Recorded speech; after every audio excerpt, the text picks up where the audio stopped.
Last time we saw Notre Dame got crushed by Alabama in the college football playoff semis. Mike Norvell and the Seminoles coming off a disappointing 3-6 season, including a 42-26 loss to the Fighting Irish in South Bend. However, Notre Dame failed to cover as a 21-point favorite. Tonight, Notre Dame a touchdown favorite. They've won 31 straight games as a favorite. Welcome in CBS Sports HQ college football analyst Chip Patterson and former Louisiana running back Emory Hunt. One of the big storylines going into this game is Notre Dame's new quarterback, Wisconsin transfer Jack Coan. Chip, what are your expectations for Coan as he makes his Notre Dame debut? I think that Jack Coan could even add an element to this Notre Dame offense that we didn't see with Ian Book. And I recognize that Ian Book is the winningest quarterback in program history with more than 30 wins as a starter. But I think about the way that Brian Kelly didn't waste any time. Very beginning of fall camp, he said Jack Coan is going to be our starter. And I remembered back to his time at Wisconsin. I mean, he left Wisconsin as the program's third all-time leader in completion percentage, as the third all-time leader in pass efficiency. And, you know, we think about the ground and pound, but being able to take care of the ball and being able to push it down the field, I think that Jack Coan is going to create some vertical passing elements that we did not see in recent years. And then I will also add to that they are a little bit healthier at the wide receiver position than they were last year. Their best wide receivers were often not on the field, which is why we saw so much of the running backs and the tight ends. They've got some of the best running backs and tight ends in the country. It's okay to lean on them, but with wide receivers back, with Jack Coan under center, I think that Notre Dame's offense could actually be a little bit more versatile than it was even in a college football playoff year a year ago. You know, Chip brought up a great point about Brian Kelly naming Coan the starter right away, and that's what I'm excited to see because we saw yesterday Wisconsin's offense with Graham Mertz, who I think is a better prospect than Jack Coan, but is it a product of the offense he was in at Wisconsin? Because we know Notre Dame will ask him to make some throws down the field. But what he doesn't have that Ian Book had is that ability to create off script, that athleticism to be essentially a +1 in the run game. So Coan, I think, can have an impact on his offense. I'm just excited to see whether or not it was, the offense of Wisconsin, or is Coan someone that can play above the X's and O's. And I think that's going to be a big difference for Notre Dame if he can. All right, now before we get your pick for this game, I want to point out what Chip did yesterday with his picks. Take a look at this. Chip went 9-1. 9-1. Look at that. His only miss was Clemson -3 against Georgia. Georgia won that game on a defensive touchdown. LSU, UCLA, over 64.5. Alabama, Miami, under 61. Iowa versus Indiana. Texas covered the 9 against Louisiana. Sorry, Emory. Penn State, +5.5 at Wisconsin. Oklahoma, Tulane over 67. Thank you, Green Wave. Kansas State covered the 3 at Stanford because things got weird at Jerry World. Marshall -2.5 versus Navy. That was his best bet. That hit with ease. Maryland on the money line. It's money line sprinkle +140 against West Virginia. 9-1, to which I say, have a day, kid. Chip, would you like to say anything? Because when you go 9-1, the floor is yours. I believe that all of us know that we are high-volume shooters. I am the J.R. Smith of CBS Sports HQ, and every now and then I'm going to be dialed in, and the basket's going to seem huge. I felt really confident about Kansas State and about Marshall. There were some of those totals where I was sweating Alabama, Miami, as Miami was pouring it on Frisky. So while the final record was great, they came with some sweats. It was not looking all that way, but I'm very happy to take the W's for sure. If you're the J.R. Smith of CBS Sports HQ, are you going to take your shirt off and then go back to college and play golf? Those all sound like things that Chip Patterson has and could potentially do on any given weekend. Wow. All right, that sounds like we want to hang out and have a beer and party with Chip Patterson right there. Because J.R. Smith, a fun guy to be around. Thank you to J.R. Smith helping the Cavaliers win a title. All right, now back to the business at hand. We're going to get your pick on both the side and the total in this game. Start with the side. Notre Dame's a 7-point favorite. Chip, what's your winning pick here? I'm going to go with Notre Dame. I think this is a bad matchup for Florida State's defense. Styles make fights, and Florida State is a little bit better suited to defend the modern spread offenses. Like when they go up against Derek King in Miami, when Florida State has to stare down Florida and Dan Mullen's offense. They are going to have the defensive backs that are out there, but that's not what Notre Dame wants to do. Notre Dame wants to ground and pound you. And if you look at the depth chart for this Florida State team, I mean, we've got one defensive tackle and his backup that are barely over 300, but then we're talking 280, 260, outside linebackers checking in around 255, while Notre Dame's offensive line is like all 6'5", 315 pounds, and about 22 years old. Sometimes it is physics, not football. The matchup is really, really bad for Florida State. And I will turn back to Notre Dame's success against ACC opponents, right? They're kissing cousins with the ACC. They play 5 games a year, full slate a year ago. Notre Dame has won 19 straight games against ACC opponents, and 15 of those 19 wins have been by 10 points or more. That feels right for what we're going to see, so I will lay the points with the Fighting Irish.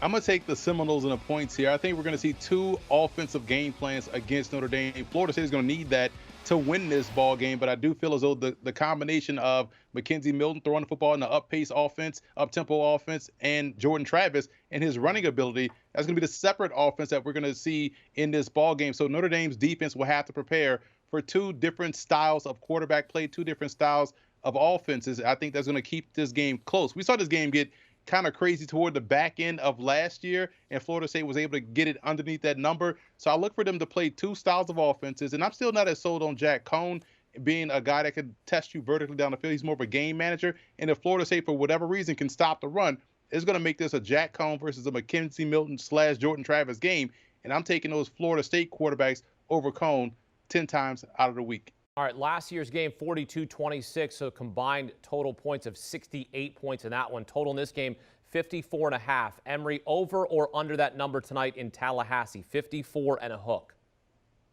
I think we're going to go over, because this game is going to get crazy. It's going to get weird toward the back end. It's going to be week 1 shenanigans. So I'm going to go over that number because I do feel as though both offenses will have their ability to score. Notre Dame will try to shrink the ball game and take the air out of the football, but Florida State's, I believe, fast break offense, to use an old term, will do a good job of getting some points. And they have the matchups, I believe, on the back end in terms of, the Notre Dame defensive secondary and the receiving core of Florida State. So I like the over here.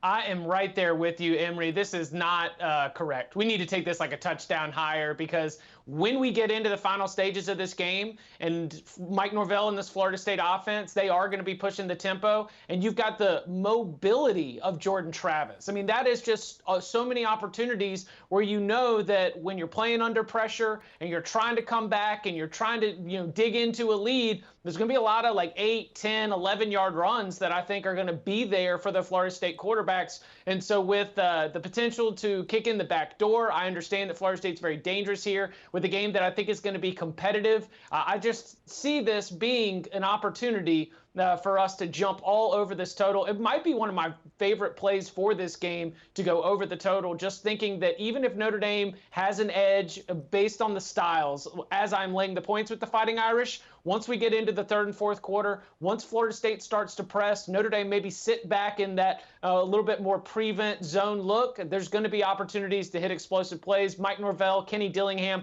they will dial it up for McKenzie Milton and Jordan Travis, so go over the total. All right, now let's attack win totals.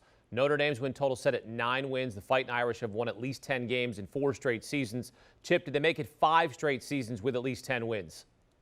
Well, it ain't going to be 8. I can tell you that right now. I mean, we are going over the total because I think we've got a lot of push insurance here at the number of 9. And I look at Notre Dame this year, they could just hand the ball off to Kyron Williams and Chris Tyree and lean on those tight ends and still probably go 9-3, maybe even 10-2. I also really, really like that the most difficult games on the schedule are either on a neutral field against Wisconsin, in Soldier Field, which might have a Notre Dame bend anyway, or they're going to be in Notre Dame Stadium right there in South Bend. Of course, we're talking about Cincinnati, USC, and North Carolina. There's just not a ton of intimidating road trips. Virginia Tech, yes, maybe that looks a little bit scarier after what Enter Sandman and Lane Stadium did to North Carolina on Friday night, but I think that was more about North Carolina than it was about Virginia Tech. So with 8-4 not seeming likely at all, with 10-2 seeming much more likely, I feel comfortable at the round number of 9 taking the over. I'm going to go under here, Chip. I look at that schedule and I see that Notre Dame is going to be everybody's national championship game. We know what that brand is like. Everyone wants to beat Notre Dame. And so they're going to bring their best each and every time they go out there. And you look at some of those teams, Cincinnati, North Carolina, who's to say what they may be at that point of the season. You talked about Virginia Tech as well. They may be improved. Wisconsin may be better. Purdue looked improved against Oregon State. So I'm kind of queasy on Notre Dame going over that number. If worse, they'll hit that number. So I'm going to play the safe side of it and say under, because I still don't know enough about the passing game. And with those losses they had on defense at all three levels, it's going to take some time for this defense, I feel as though, to get adjusted. So I'm going to go under that number. All right, now Florida State's win total set at 5.5. They won 3 games in a truncated season 1 year ago. Emory, do they double that in 2021? They do. I say 6 is their number. It could be 7 if they can beat Notre Dame. This is going to be a very athletic, aggressive team. They're going to be much improved over last year. Last year was just chaos for Florida State. They had the COVID issues, even with their coach. A lot of things moving and shaking, guys opting in, opting out. I think Florida State is going to be much improved, not to where we're going to see them in a top 5, but definitely over 5.5. And if they can beat Notre Dame tonight, hey, why not go 7 for Florida State, and they're trending in the right direction? I'm going under. By a lot of the national strength of schedule metrics, Florida State has one of the more difficult schedules in the entire country. And I think that when you've got that road trip to North Carolina, when you've got to go play Clemson and Florida on the road, I would favor Miami in that game. The way that I power rate Florida State out, you kind of are looking at them like they need to beat Louisville. They need to beat Boston College. Those should be automatic W's for a team like Florida State. I think Florida State could be an underdog against NC State by the time the Wolfpack travel down to Tallahassee. So they've got one of the toughest schedules in the entire country, and I think there is a want and a desire for Mike Norvell to get this thing going in the right direction. But the bright light at the end of the tunnel for Florida State fans is in the 2022 recruiting class, where they're doing a tremendous job. Travis Hunter is leading the charge, top 5 player in the country. He's basically a recruiting coordinator trying to help the Seminoles build for the future. When I look at the depth chart now, it looks like a middle-of-the-road ACC team. And when you're a middle-of-the-road ACC team playing one of the toughest schedules in the country with non-conference games against teams like Notre Dame and Florida, I just think it's tough to find the win. So I'm going to be going under here. Well, that was what we would call a rock fight on the Cover 3 podcast of a segment. The only thing they agreed on, Emory and Chip, was the over in tonight's Florida State Notre Dame game. That's it. That's all you guys agreed on. It was 54.5 over that. So, hey, sometimes you slug it out and then you make up and everything's all right. And that's what we're trying to do here, right? So that's what we're trying to do. We're trying to give you winning picks here. Chip likes Notre Dame, lay the points. Emory likes Florida State and the points. They both like the over 54.5, and they're split here on the win totals. Chip says, I'm taking over 9 wins for Notre Dame. At least give me a push. Emory says, nope, I'm going under 9 wins. Florida State, Chip says, no, they won 3 games last year. They're not going to get to 6 this season. Emory says, no, they're going to have a bounce-back year. They're going to get at least 6 wins in 2021. Do you want a sports network that delivers everything that matters about the game? The highlights, the picks, the instant analysis, no yelling, no fake debates, no politics. Hit the subscribe button and never miss a moment.